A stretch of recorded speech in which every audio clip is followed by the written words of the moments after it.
Hey everyone, my name is Chad, and today we are looking at the new landing page builder just released in ActiveCampaign. And I've been pretty excited about this being launched because I work with a lot of other businesses helping them manage their ActiveCampaign. And one of the things, ActiveCampaign is pretty reasonably priced, except when you need landing pages. And the reason is that you need an external landing page builder, and so that really increases the cost of ActiveCampaign because you have to have a subscription somewhere else to ClickFunnels or some one of the other many landing page builders, or create something using WordPress or something like that. So the fact that they have this built into ActiveCampaign now is huge, and it really I think increases the value of ActiveCampaign and reduces what it costs a business to use ActiveCampaign, especially when they need landing pages. So let's jump into it. Let's take a look at what the landing pages are all about. I'll give you kind of my first impressions and show you a landing page that I've been working on. So we're here in my account, and it's a fairly new account that I've set up here. So if you go to the left-hand navigation and click the site, and which is kind of strange to me why they named it site. Be a little more, I think, descriptive if they just called it landing pages, since that's what they're calling it everywhere else. So here we're in the site area, and one thing that you'll notice that is a little interesting is this navigation. There's no none of the tooltips pop up, so it's hard to know exactly where to go if you're not super familiar with ActiveCampaign. And then in this area you have both pages and forms, and that's significant, and I'll show you why. So here, if you haven't created a landing page before, there'll be a different splash page, but since I've created a couple of them, and one of them is actually live, it shows the pages that I have. And so we'll go into this one and edit this particular design. And a couple of things to point out. One is that the landing page builder is fairly simple. That if you want to create a really an elaborate layout, you're not really going to be able to do that in this landing page builder. However, it is very easy to use, and so to be able to launch a quick landing page that looks nice, and that is just really simple and easy to use. There is a small learning curve, but that's to be expected with any landing page builder. Now, one thing that I found interesting, and I think what ActiveCampaign did, and I'm just guessing. At this point, I don't know this for certain, but I don't think that this landing page builder was built in-house. I suspect that they went out and purchased it or licensed it from somewhere, and I've kind of looked through the code to see if I could figure out where, but I haven't been able to find that information. But I think what they did is they licensed this, and then they modified it to work within ActiveCampaign. And they're probably still working on that integration, because if you'll notice this form that I have here, this form is actually an ActiveCampaign form that's been embedded on this page, which seems really strange, right? That this element, if we go over here, you see there is an embed element, and I had to use the embed element and then take the embed code from the form that I created and add that right here. So this is embedded like it's an external page and not actually part of ActiveCampaign.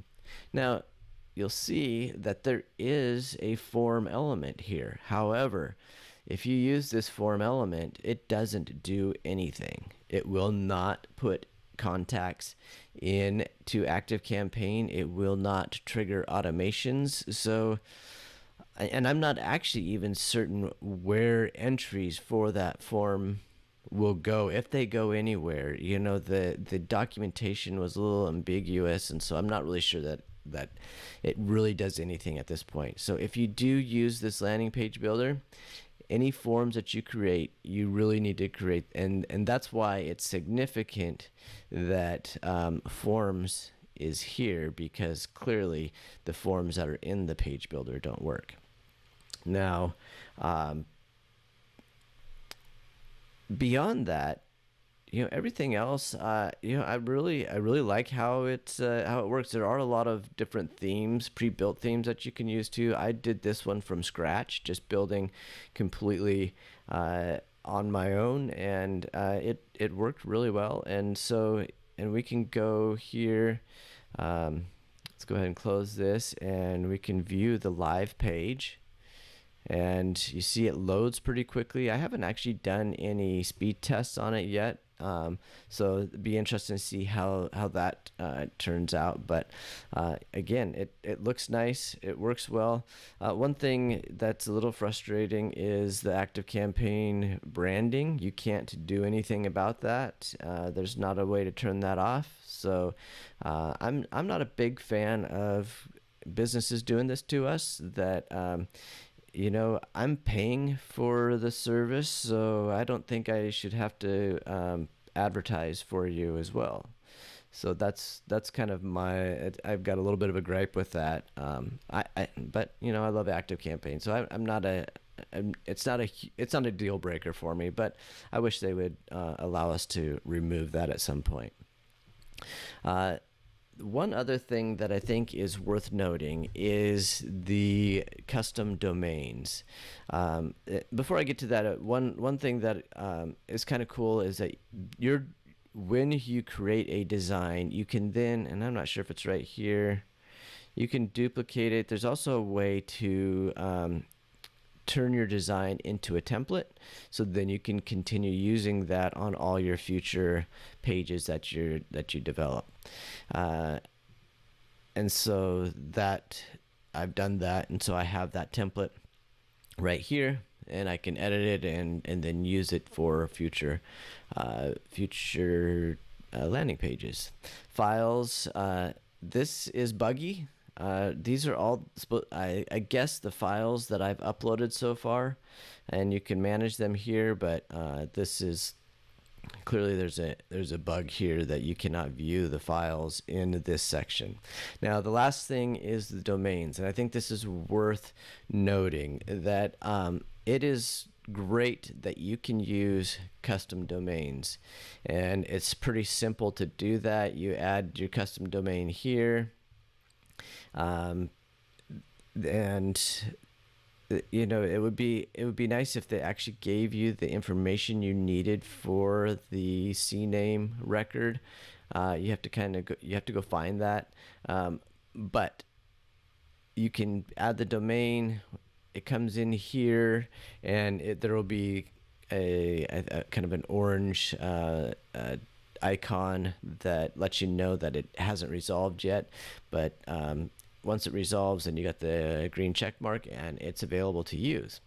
Now, the problem is that there is a bug where you cannot currently use, at least when I was setting this up, you could not use the base domain. So I have this subdomain pointed to ActiveCampaign, and it's working.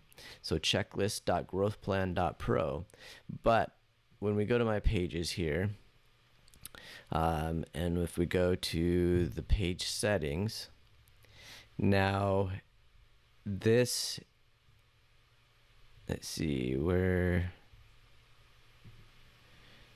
yeah, edit URL. So it says right here URL optional. So this shows this is the domain that it's on, and this is the domain, this is the CNAME that you have to find to point your subdomain to. And so this is and it says this part is optional. So I wanted this page to go to that base domain, but when I set it like this, I get a 404. It will not actually point to the base domain. So the only thing, so this URL is not optional. You do have to set the URL at this point. So that's a little bit strange. So now I have checklist.growthplanpro/checklist. Not ideal, but I'm assuming that's a bug and that they'll get that worked out. I haven't submitted a support request on that yet, but I may do that. So, and that's it. You have within this area here the ability to set your meta description and then custom codes, so your Facebook pixel, Google Analytics, and all of that. So, and that's it. That is the landing page builder in ActiveCampaign. It's great. I'm super stoked that it is here, and I will be using this with a lot of my clients. It's easy, and if they get this more integrated, I think it will be it'll be that much better, that rather than having to embed the create forms over here, you had to go here to create the forms and then embed it. If I can do that all directly within the landing page builder, that would be great. So there's just some things, because it's not fully integrated, it just doesn't work quite the way it should. But it's a great first step. They just released it, so I imagine that it's just going to get better from here. And hey, it's great for an initial release. So there you go. I hope this was useful, and thanks for watching.